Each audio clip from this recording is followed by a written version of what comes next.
ಎಲ್ಲರಿಗೂ ನಮಸ್ಕಾರ. ರೇಖಾ ಶುಚಿ ರುಚಿ ಚಾನಲ್ಗೆ ಸ್ವಾಗತ ಸುಸ್ವಾಗತ.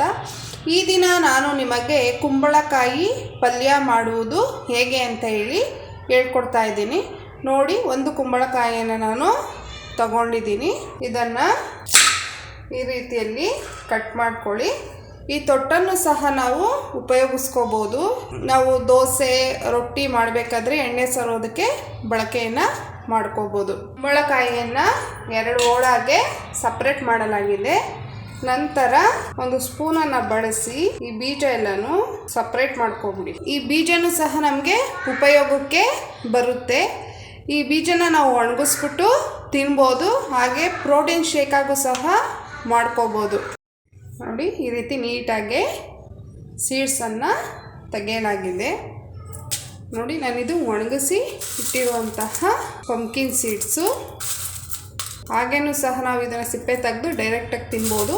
ನೋಡಿ, ಈ ಒಂದು ಸೈಜಲ್ಲಿ ಪೀಸ್ಗಳನ್ನ ನೀವು ಮಾಡಿಕೊಂಡು ನೀರಲ್ಲಿ ಹಾಕ್ಕೊಳ್ಳಿ. ಒಂದು 5 ನಿಮಿಷ ಬಿಡಿ. ಬಾಣಲಿ ಬಿಸಿ ಇಟ್ಕೊಂಡು 2 ಸ್ಪೂನಷ್ಟು ಎಣ್ಣೆ ಕಾದ ನಂತರ 1/2 ಸ್ಪೂನು ಸಾಸಿವೆ, 1/2 ಸ್ಪೂನು ಜೀರಿಗೆ, 1 ಸ್ಪೂನ್ ಉದ್ದಿನಬೇಳೆ, 1 ಸ್ಪೂನ್ ಕಡಲೆಬೇಳೆನ ಹಾಕ್ಕೊಳ್ಳಿ. ಒಗ್ಗರಣೆಗೆ ಸ್ವಲ್ಪ ಚಟಪಟ ಅಂತ ಸಿಡಿಯೋದಕ್ಕೆ ಬಿಡಿ. ಚಟಪಟ ಅಂತ ಸಿಡಿತಾ ಇದೆ. ಈಗ 1-2 ಒಣಮೆಣಸಿನ್ಕಾಯಿ, ಸ್ವಲ್ಪ ಕರಿಬೇವಿನ ಸೊಪ್ಪು, 1 ಈರುಳ್ಳಿ ಚೆನ್ನಾಗಿ ಮಿಕ್ಸ್ ಕೊಡಿ. ಈಗ ಕಟ್ ಮಾಡಿ ಇಟ್ಕೊಂಡಿರುವಂತಹ ಕುಂಬಳಕಾಯಿಯನ್ನು ಹಾಕ್ಕೊಳ್ತಾ ಇದ್ದೀನಿ. 1/2 ಸ್ಪೂನು ಅರಿಶಿಣದ ಪುಡಿ, 1/2 ಸ್ಪೂನು ಕಲ್ಲುಪ್ಪು ಚೆನ್ನಾಗಿ ಮಿಕ್ಸ್ ಮಾಡಿ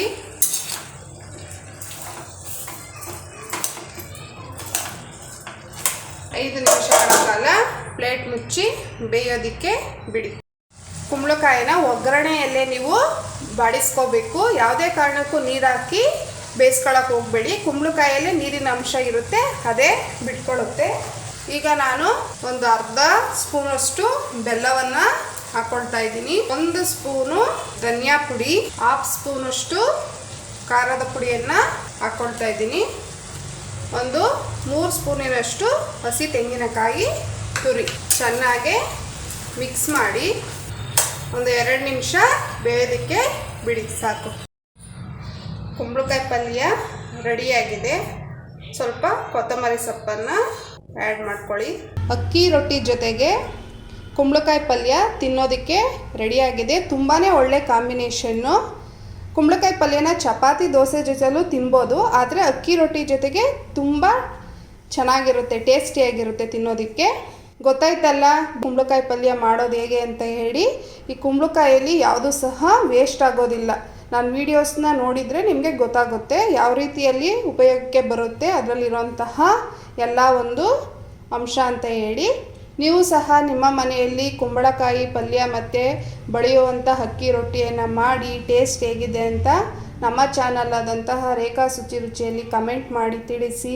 ತಪ್ಪದೇ ಸಬ್ಸ್ಕ್ರೈಬ್ ಮಾಡಿ, ಲೈಕ್ ಕೊಡಿ, ಶೇರ್ ಮಾಡಿ, ಇನ್ನೂ ಹೆಚ್ಚು ಸಪೋರ್ಟ್ ಮಾಡಿ ವೀಡಿಯೋಸ್ನ ಅಪ್ಲೋಡ್ ಮಾಡೋದಕ್ಕೆ.